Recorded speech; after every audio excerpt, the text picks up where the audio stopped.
네, 하나님 말씀 봉독합니다. 오늘 우리에게 주시는 하나님 말씀은 느헤미야서 8장 1절에서 9절까지의 말씀입니다. 모든 백성이 한꺼번에 수문 앞 광장에 모였다. 그들은 학자 에스라에게 주님께서 이스라엘에게 명하신 모세의 율법책을 가지고 오라고 청하였다. 7째 달 초하루에 에스라 제사장은 율법책을 가지고 회중 앞에 나왔다.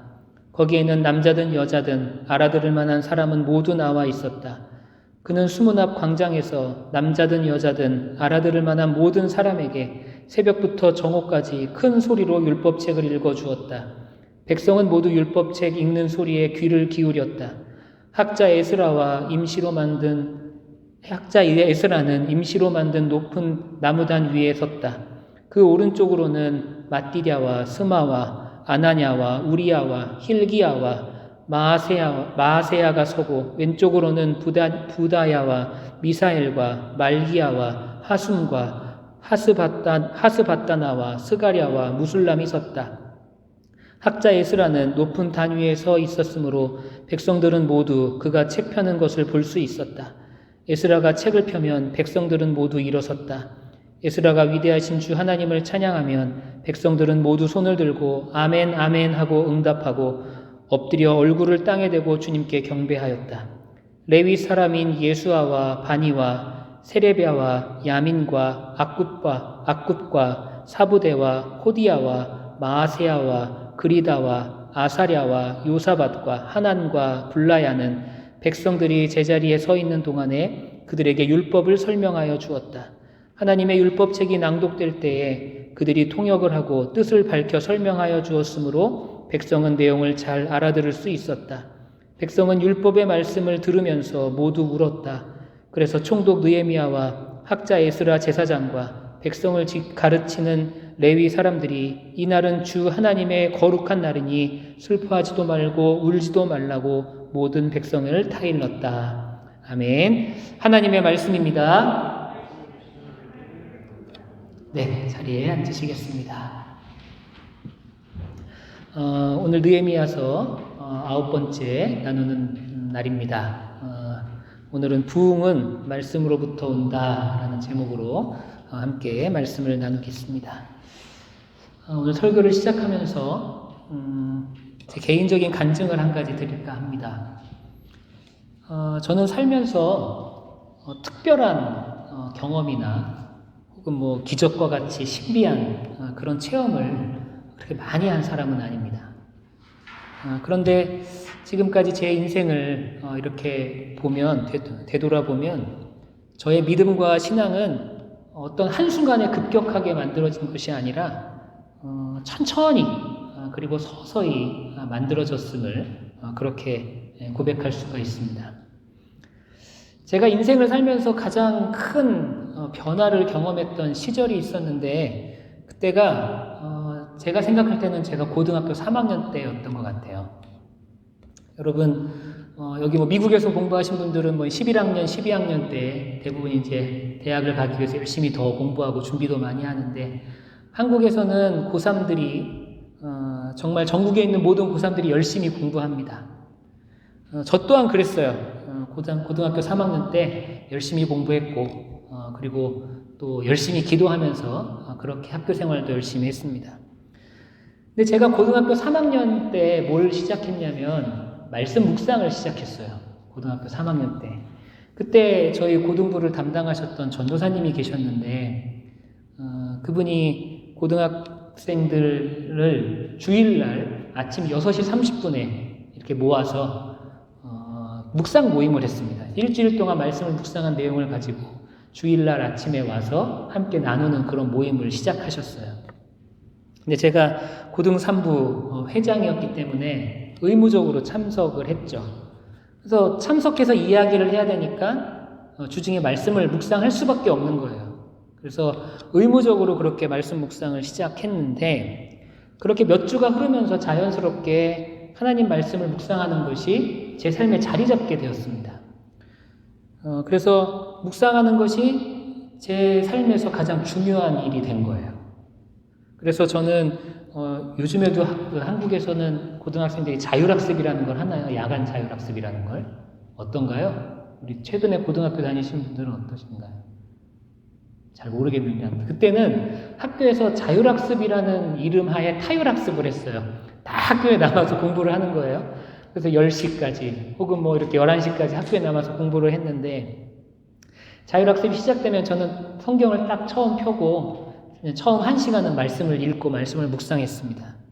처음엔 선생님들한테 엄청 혼났어요. 왜냐하면 자율학습 시간에 보통은 다 영어, 수학 뭐 이렇게 공부해야 되는데 혼자 성경책을 펴고 앉아있으니 선생님들이 보기 얼마나 황당했겠어요. 그래서 이렇게 자율학습 감독하시는 선생님들이 오셔서 뭐 하는 거냐고 혼내기도 하고 그랬는데 제가 계속 이렇게 성경 읽을 때마다 혼나니까 저도 기분 나쁘고 선생님도 힘드실 것 같아요. 그래서 제가 담임 선생님께 가서 말씀을 드렸습니다. 선생님, 저 신학교 갈 사람인데 저 신학교 갈 마음 먹고 신학교 갈 건데 무조건 갈 건데 저 어차피 신학교 가면 성경 공부할 사람입니다. 그냥 지금 미리 좀 하겠습니다. 대학 안 떨어질 테니까 걱정하지 마시고 미리 공부하겠습니다. 그랬더니 저희 선생님이 쿨하게 그래 알았다 그렇게 얘기하셨어요. 그래서 저는 저희 학교에서 저희 학교 고등학교 3학년 학생들 중에 유일하게 야간 자율학습 시간에 성경을 펴고 볼 수 있는 유일한 허락받은 학생이었습니다. 그래서 그날부터 이제 말씀 묵상 더 열심히 했죠.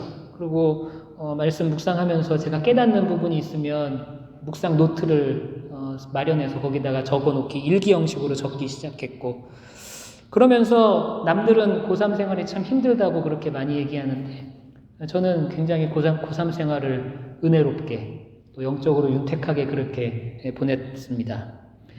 말씀이 내게 깨달음으로 다가오니까요.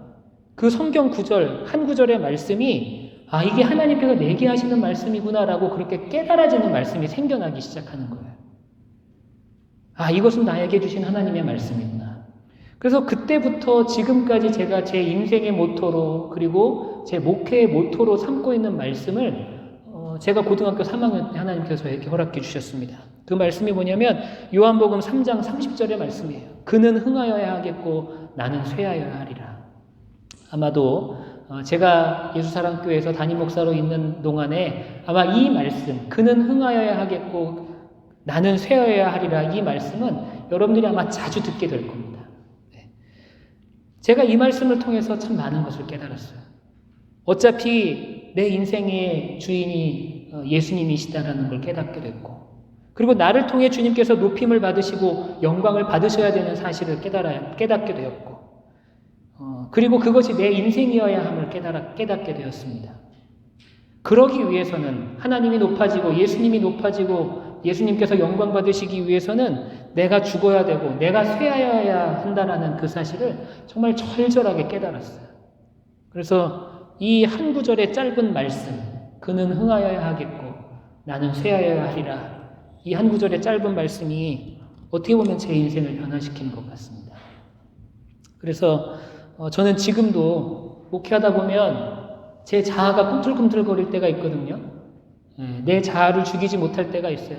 그럴 때마다 이 말씀을 묵상하고 그리고 내 욕심이 꿈틀꿈틀거릴 때 그리고 내 생각이 꿈틀꿈틀거릴 때 이 말씀을 묵상하면서 내가 처음 하나님께 받았던 이 하나님의 음성 하나님의 말씀을 늘 곱씹고 늘 그 말씀을 계속해서 묵상합니다.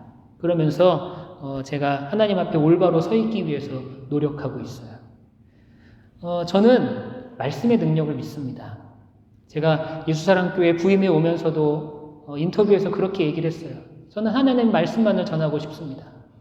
그동안 예수사랑교회가 했던 많은 이벤트들이 있지만 물론 다 중요한 이벤트들이었지만 저는 오면서 가장 중요한 건 하나님 말씀을 전하고 말씀을 가르치는 일로 삼겠습니다. 그렇게 인터뷰했고 그렇게 선포했었어요. 왜냐하면 저는 말씀으로 변화된 사람이기 때문에 그렇습니다. 한 구절의 말씀 혹은 한 절의 말씀, 한 장의 말씀이 나를 변화시켰어요.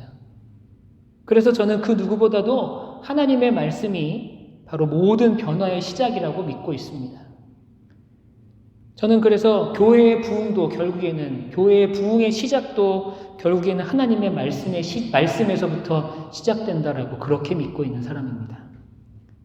또한 우리의 삶 가운데 우리가 승리하는 삶, 우리가 하나님의 예수님의 제자로서 승리하는 삶의 시작도 어디에 있냐면 바로 하나님의 말씀에서 우리는 찾을 수 있다고 저는 그렇게 신뢰하고 있어요.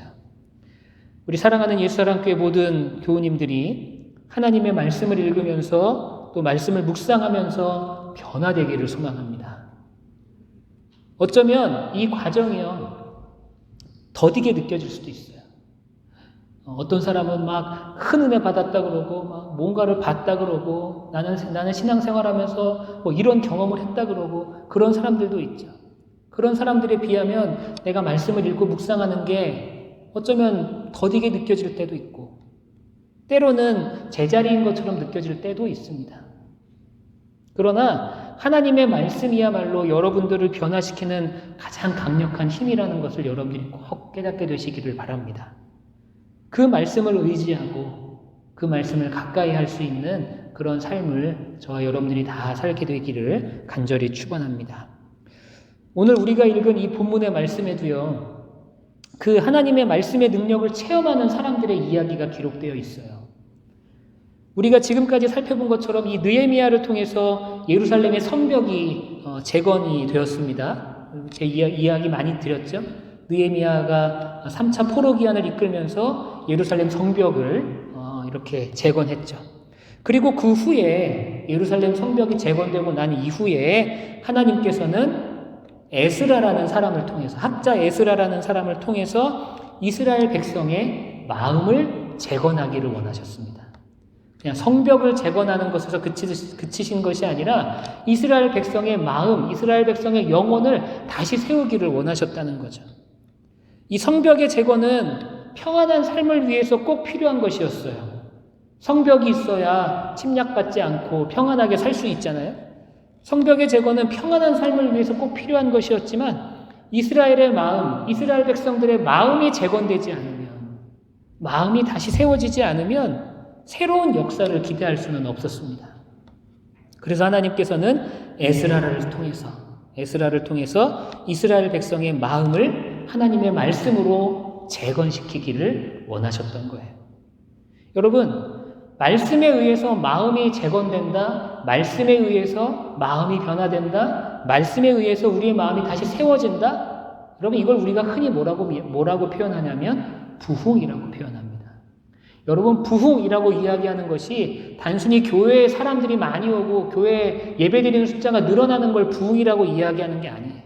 부흥은 하나님의 말씀이 우리 마음에 심겨져서 우리의 마음이 되살아나고 우리의 마음이 다시 세워지고 우리의 마음이 재건되는 것, 그것이 바로 부흥입니다.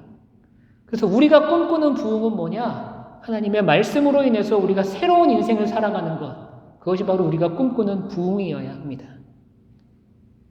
지금 우리가 2년 넘게 코로나 시대를 겪고 있어요. 지금도 우리가 코로나 시대를 겪고 있는데, 여러분이 코로나 시대를 겪으면서 특별히 기독교적인 입장에서, 신앙의 입장에서 우리는 무엇을 발견하게 되었습니까? 우리의 신앙이 지금까지 굉장히 형식적인 신앙이었고, 지금까지 다른 사람의 눈을 의식하는 신앙이었구나라는 것을 우리는 철저하게 깨닫게 되었죠. 그래서 지금 이 시대를 살아가는 우리들에게는요, 이 마음의 변화, 신앙의 재건, 신앙의 변화, 신앙의 갱신이 꼭 필요하다라는 거죠. 즉, 우리에게는 부흥이 필요하다라는 겁니다. 우리가 이 부흥을 사모하기 위해서는 어떻게 해야 하느냐? 우리 마음속이 재건되고 우리가 진짜로 부흥을 경험하기 위해서는 어떻게 해야 하느냐? 가장 먼저는요, 말씀의 부흥을 사모하는 우리는 하나님의 말씀이 모든 부흥의 시작이라는 것을 철저하게 믿어야 합니다. 다른 것에서 시작되는 것이 아니라 말씀에서부터 부흥이 시작된다는 것을 우리는 철저하게 믿어야 한다라는 거예요.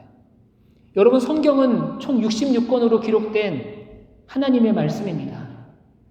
66권의 이 하나님의 말씀, 이것이 우리의 삶을 바꾸고 우리의 삶을 윤택하게 하고 우리의 영혼을 구원의 길로 인도한다라고 여러분들이 믿으신다면, 이 성경이 하나님의 말씀임을 여러분들이 믿으신다면 이 하나님의 말씀을 읽어야 하지 않겠습니까? 이 하나님의 말씀을 가까이 해야 하지 않겠습니까? 이 책이 전하는, 이 성경이 전하고 있는 메시지에 여러분들이 귀를 기울여야 하지 않겠습니까? 한동안 예루살렘 성벽의 재건을 위해 바쁘게 지냈던 백성들이 이제 말씀에 귀를 기울일 때가 되었음을 알게 되었어요. 이제 성벽을 다 재건하고 나서 이제는 우리가 말씀에 귀를 기울여야겠구나. 성벽의 재건만으로는 그들의 내일이, 그들의 미래가 달라지지 않을 것임을 그들이 알았습니다. 그래서 에스라에게 율법책을 가져와 달라고 백성들이 부탁을 하죠. 오늘 본문의 1절을 제가 다시 한번 읽을게요. 모든 백성이 한꺼번에 수문 앞 광장에 모였다. 그들은 학자 에스라에게 주님께서 이스라엘에게 명하신 모세의 율법을 가지고 오라고 청하였다. 그렇게 기록이 됩니다. 여러분이 느헤미야서에 나오는 포로 귀환 사건은 3차 포로 귀환을 배경으로 하고 있다고 말씀을 드렸습니다. 포로 귀환은 총 3번에 걸쳐서 이루어졌어요. 1차, 2차, 3차. 이 느헤미야에 의한 포로 귀환은 총 3번째, 3차 포로 귀환이고요. 이 3차 포로 귀환이 있기 전에 12년 전에 에스라, 학자 에스라에 의해서 2번째 포로 귀환 사건이 있었습니다. 그러니까 느헤미야가 오기 전에 12년 전에 2번째 포로 귀환 사건이 있었는데 이 에스라는 어떤 사람이었냐면 율법 학자였고 제사장이었어요. 그러니까 지금으로 따지면 목회자쯤 되는 사람입니다. 그래서 그가 2차 포로 귀환을 이끌고 난 다음에 무엇을 했냐면 회개 운동을 펼쳐요. 회개해야 된다. 신앙의 운동을 펼칩니다. 그 에스라에게 이스라엘 백성이 지금 요청하는 거예요. 율법을 가져와서 우리에게 읽어달라고 요청하는 겁니다. 그래서 에스라가 율법을 가져와서 이제 이 율법책을 가져와서 이 성경을 읽는 그 내용이 바로 오늘 우리가 읽은 본문의 내용입니다. 근데 여러분 여기서 우리가 굉장히 중요하게 여겨야 되는 게 있는데 그게 뭐냐면 이 이스라엘 백성이 에스라에게 이 하나님의 율법책을 읽어달라고 요청했다는 사실이에요. 에스라는 12년 전에 백성들에게 무엇을 촉구했던 인물이냐면 회개를 촉구했던 인물입니다. 백성들에게 회개를 선포했던 인물이에요. 그 회개를 선포했던 인물에게 하나님의 말씀을 다시 요청하고 있는 겁니다. 여기서 우리는 굉장히 중요한 신앙의 원리를 하나 발견하게 되는데 그것은 뭐냐면 모든 신앙 부흥의 운동의 전제 조건이 뭐냐면 회개라는 겁니다. 회개. 우리가 결국에는 우리의 죄를 하나님께 온전히 아뢰고 우리의 죄를 다 하나님께 내어놓는 그 회개의 운동이 있고 난 이후에 하나님의 말씀이 온전히 선포될 수 있었고 그리고 그 이후에 말씀으로 인한 부흥이 일어날 수 있었다는 거예요. 그래서 우리가 하나님의 말씀을 온전히 받아들이기 위해서는 가장 먼저 우리 안에 진정한 회개의 역사가 있어야 합니다. 그 이전에 회개 운동을 경험했던 예루살렘 백성들이 에스라에게 율법을 가져와 달라고 청한 거예요. 여러분 이게 바로 신앙의 원리입니다. 회개의 역사가 있어야 하나님의 말씀이 선포될 수 있는 거예요. 온전하게. 여러분 당시에는요. 성경이 굉장히 귀했습니다. 율법이 굉장히 귀했어요. 지금이야 인쇄술이 발전하면서 우리가 다 책으로 성경을 가지고 다닐 수도 있고 소유할 수도 있잖아요. 여러분 이 성전에도 보십시오. 여러분들 앞자리에 보면 성경책이 다 꽂혀 있죠. 네. 성경이 굉장히 흔해졌어요. 근데 당시에는 성경을 개인이 소장할 수도 없었고요. 그리고 인쇄술이 발전하지 않았기 때문에 성경을 어디다 기록했냐면 파피루스라든지 아니면 양피지, 양 가죽에다가 성경을 기록하던 시절입니다. 그래서 두루마리 성경이라 그러는 게 가죽에다가 성경의 내용을 써서 두루마리로 해서 보관하는 게 바로 두루마리 성경이에요. 그러니까 여러분 성경이 얼마나 방대했겠어요. 당시에 사람들이 가지고 있는 양이. 개인이 절대 소장할 수 없는 그 정도의 양이었어요.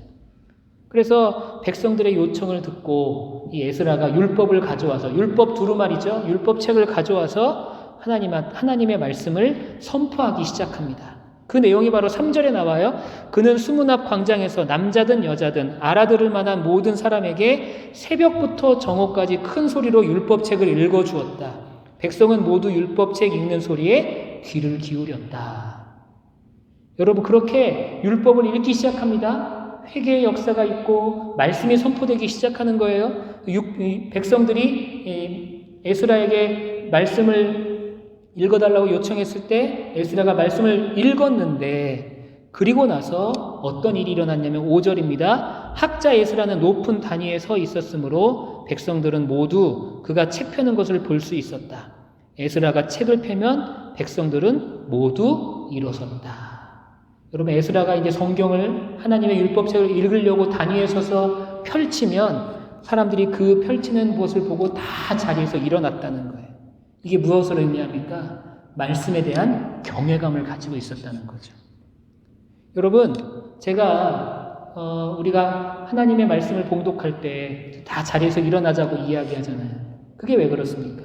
말씀에 대한 경외감을 갖자는 거예요. 이 말씀이 정말로 귀한 것이고, 이 말씀이 정말로 내 영혼의 귀한 양식이 되며, 이 말씀이야말로 우리 삶의 온전한 지침서가 된다라는 그런 경외감을 가지고 우리가 말씀을 접해야 된다는 거죠. 그렇게 하나님에 대한 말씀, 하나님의 말씀에 대한 경외감이 가득 나타났을 때, 가득 찼을 때 어떤 역사가 나타났습니까? 6절을 제가 다시 한번 읽습니다. 에스라가 위대하신 주 하나님을 찬양하면 백성들은 모두 손을 들고 아멘 아멘 하고 응답하며 엎드려 얼굴을 땅에 대고 주님께 경배하였다. 여러분, 말씀에 대한 경외감이 곧 말씀에 대한 응답으로 나타났다는 거예요. 말씀을 내가 경외하기 때문에 말씀이 선포될 때 아멘으로써 말씀에 응답할 수 있었다라는 겁니다. 여러분, 상상해 보십시오. 얼마나 감동적인 장면입니까? 선포되는 하나님 말씀에 백성들이 진심 어린 아멘 아멘 하면서 그 말씀에 반응하는 이 모습, 얼마나 감동적인 거예요. 그러면서 얼굴을 땅에 대면서 진심으로 하나님 말씀을 경외하고 하나님 말씀에 감격하고 있는 이 장면, 여러분들 한번 상상해 보시기를 바랍니다. 여러분, 당시에는요, 설교의 개념이 없던 시기예요. 지금이야 우리가 이제 설교할 때 제가 하나님 말씀을 읽고 그 말씀을 여러분들에게 쉽게 풀어서 설명해 주는 게 설교의 개념이잖아요. 그렇죠?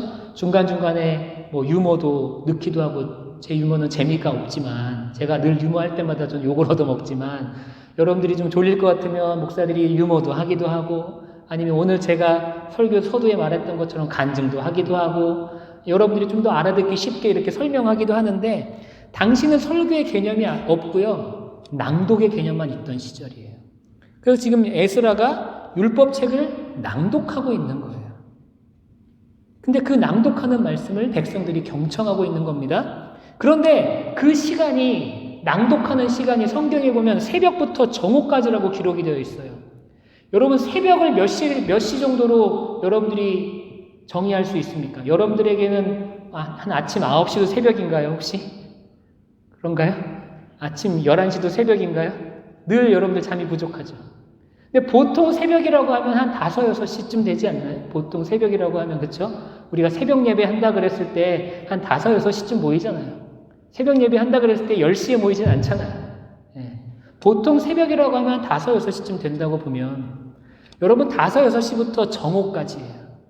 무려 6시간 넘게 에스라가 말씀을 낭독하면 백성들이 그 낭독하는 말씀을 듣고 아멘 아멘 하며 반응하는 겁니다. 여러분, 하루에 6시간 여러분들 말씀을 들으실 수 있겠어요? 제가 여러분들 설교하는데 제가 한 30분 정도 설교를 합니다. 이것도 긴 거긴 한데, 제가 예배 때마다 설교를 6시간씩 한다고 생각해 보십시오. 여러분들 중에 누가 교회에 나와 있습니까? 그렇지 않겠어요? 에스라가 새벽부터 정오까지 말씀을 낭독하는데요, 백성들이 그 말씀을 다 들으면서 아멘 아멘 하면서 지금 그렇게 반응하고 있다는 거예요. 여러분, 하나님의 말씀에 대한 진정한 경외심이 생겨날 때, 그리고 우리가 그 말씀에 진심으로 응답하게 될 때, 하나님의 말씀은 이 세상의 그 어떤 것보다도 달콤하게 느껴집니다. 말씀이 지겨운 게 아니고, 말씀이 어려운 게 아니고, 말씀이 달콤하게, 달게 느껴져요. 그래서 백성들이 6시간, 7시간이나 되는 긴 시간 동안 하나님의 말씀을 들을 수 있었던 거예요. 우리 이스라엘교회 모든 성도님들이 그런 은혜를 경험하게 되기를 바랍니다. 말씀을 읽고, 말씀을 묵상하고, 그 말씀에 반응할 때, 그 말씀이 여러분들의 삶에 가장 큰 기쁨으로 다가올 때, 말씀이 지겹지 않고 말씀이 꿀과 같이 달게 되는 그 은혜를 여러분들이 꼭 경험할 수 있게 되기를 바라요. 말씀으로부터 모든 부흥이 시작된다. 그 믿음을 여러분들이 꼭 간직하게 되시기를 소망합니다. 그리고 우리가 그 하나님의 말씀인 성경을 접할 때 매우 중요한 사실이 또 한 가지가 있습니다. 말씀을 읽는 게 중요해요. 말씀을 읽는 게 중요합니다. 그러나 말씀을 읽기만 하고 깨닫지 못하면 아무 소용이 없다는 사실을 여러분들이 아셔야 됩니다. 느헤미야 8장에는요. 6번이나 한국말로 하면은 깨달았다라는 그런 의미의 단어가 6번이나 쓰여요. 히브리어로 같은 단어가 쓰였는데 영어로는 understanding이라는 단어가 쓰였습니다. 그러니까 understanding이라는 단어가 총 6번이나 쓰여요. 여러분 왜 이 깨달았다, 알았다 이러한 단어가 왜 이렇게 많이 표현되고 있을까요? 그 배경은 이렇습니다. 당시 백성들의 언어는 괜찮은가요? 죄송합니다. 당시 백성들의 언어는요, 아람어였어요. 아람어. 이 아람어. 여러분, 아람어가 어떤 언어냐면, 혹시 여러분들이 패션 오브 크라이스트라는 영화를 보셨나요? 그 패션 오브 크라이스트에서 쓰는 그 언어가 바로 아람어입니다. 그게 당시 유대 백성들이 쓰던 언어였어요. 아람어. 그런데 구약의 율법은 히브리어로 기록이 되어 있었습니다. 그래서 처음에는 에스라의 율법 낭독이 알아들을 만한 사람들에게 낭독을 시작했어요. 알아들을 만한 사람. 그 알아들을 만한 사람들이라는 건 무슨 말이냐면 이 히브리어를 알 수 있는 사람들에게 먼저 선포했다는 거예요. 사람들은 말씀을 사모했어요. 율법을 듣기를 사모했어요. 그런데 모든 사람들이 다 이해할 수는 없었어요. 왜냐하면 당시에 쓰는 언어는 아람어였고 말씀은 히브리어였습니다. 사람들이 히브리어를 모르는 사람들이 더 많았던 거죠. 그래서 알아들을 만한 사람들, 즉 율법이 기록된 히브리어를 알고 있는 사람들이 백성들에게 아람어로 다시 알아들을 수 있게 해석을 해주고 있는 거예요. 지금 이 배경이 그렇습니다. 7절 후반부부터 8절까지 보면 이렇게 기록이 되어 있어요. 백성들이 제자리에 서 있는 동안에 그들에게 율법을 설명하여 주었다. 하나님의 율법책이 낭독될 때에 그들이 통역을 하고 뜻을 밝혀 설명하여 주었으므로 백성은 내용을 잘 알아들을 수 있었다. 여러분 무슨 상황인지 이해가 가십니까? 에스라를 통해서 율법이 낭독되고 있습니다. 그런데 이 낭독되는 말씀을 온전히 이해할 수 있는 사람이 많지 않았다는 거예요. 성경이 히브리어로 되어 있기 때문이었죠.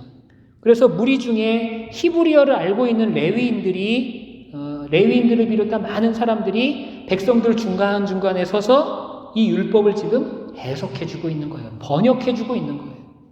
그리고 많은 백성들이 그 하나님의 말씀을 듣고 깨닫게 되었다는 겁니다. 율법의 말씀을 듣고 울었다고 지금 오늘 성경에는 그렇게 기록되어 있죠. 마음에 큰 깨달음을 얻은 거예요. 마음에 깊은 울림이 있었던 겁니다. 여러분 우리는 얼마나 복된 삶을 살고 있는지 몰라요. 우리는 성경을 우리말로 읽을 수 있어요. 여러분들이 알고 있는 언어로 성경을 읽을 수가 있습니다. 게다가 성경을 소유할 수도 있어요. 여러분 성경 다 집에 있으신가요? 책으로 없으시면 요즘엔 다 그 스마트폰으로도 볼 수 있죠. 저도 제가 갖고 있는 성경이 한 8, 9권 정도 되는 것 같아요. 뭐 버전별로 따지면.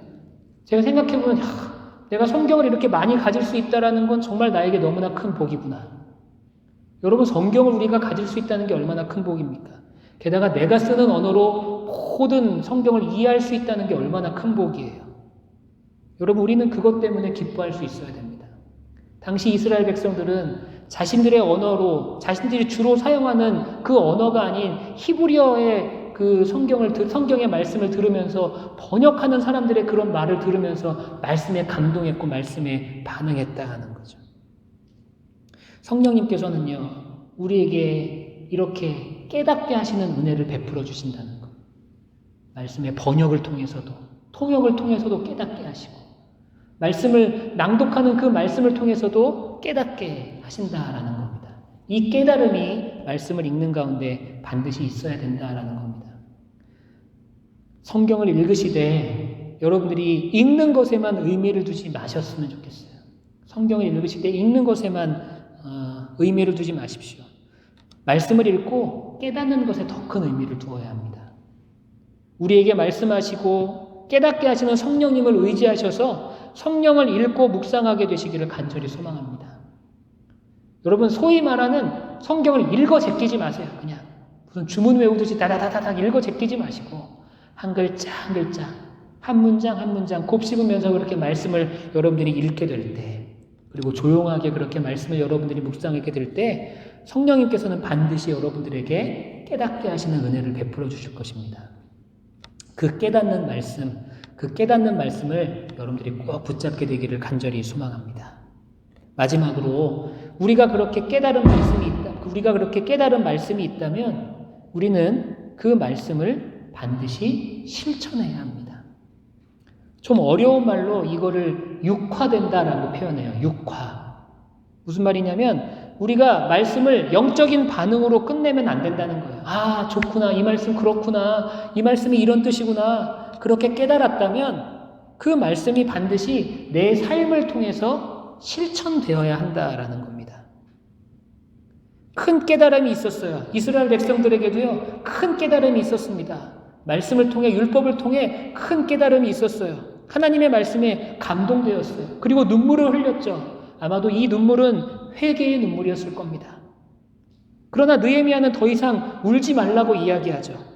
여호와의 거룩한 날에 죄로 인해 슬퍼하지 말고 이 모든 일을 이루시고 깨닫게 하신 하나님께 감사하며 즐거워하라고 말하고 있습니다. 12절에 보면, 우리가 읽지 않은 본문이지만 12절에 보면 이렇게 기록이 됩니다. 모든 백성은 배운 바를 밝히 깨달았으므로, 말씀을 통해 깨달은 거예요. 돌아가서 먹고 마시며 없는 사람들에게 먹을 것을 나누어 주면서 크게 기뻐하였다. 백성들이요, 기쁨과 즐거움으로 말씀에 반응한 겁니다. 말씀을 깨닫고 난 이후에 기쁨과 즐거움으로, 그리고 사람들에게 먹을 것을 나누어 주면서 그렇게 그 말씀에 반응하며 그 말씀을 실천했다는 거예요. 기쁨으로 화답했다는 거죠. 여러분, 깨달은 말씀을 통해 우리는 반드시 반응해야 합니다. 주님의 말씀대로 인해 기쁨과 즐거움을 누리며 살 수 있는 것도 말씀에 대한 반응이에요.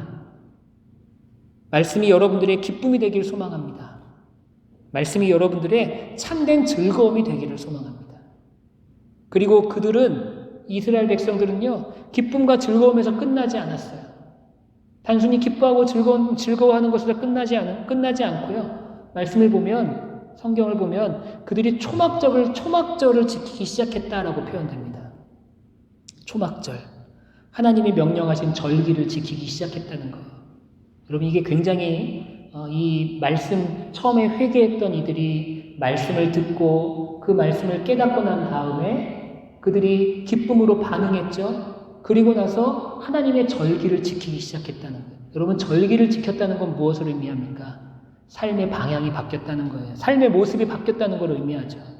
결국에는 이들은 말씀을 통해서 자신들의 삶을 바꿔가는 그런 은혜를 경험하게 되었다는 겁니다. 여러분, 하나님의 말씀은 우리를 깨닫게 하고 또한 반응하게 합니다. 그리고 더 나아가서 우리의 삶을 변화시켜놔요.